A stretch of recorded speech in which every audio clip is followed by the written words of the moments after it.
আসসালামু আলাইকুম। এটা হচ্ছে আমার লাউয়ের প্রজেক্ট। আমি 7 শতাংশ জমিতে আমি লাউ চাষ করছি।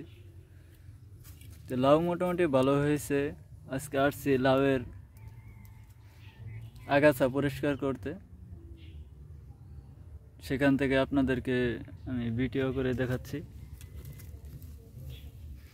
এ হলো আমার লাউয়ের বাগান। এগুলো আজকে আর কি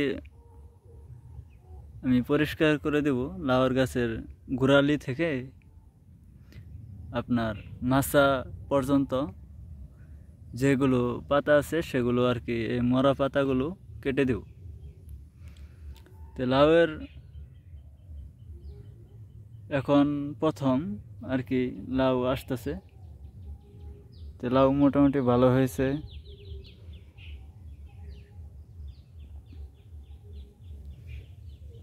দেখা যাক কি হয়।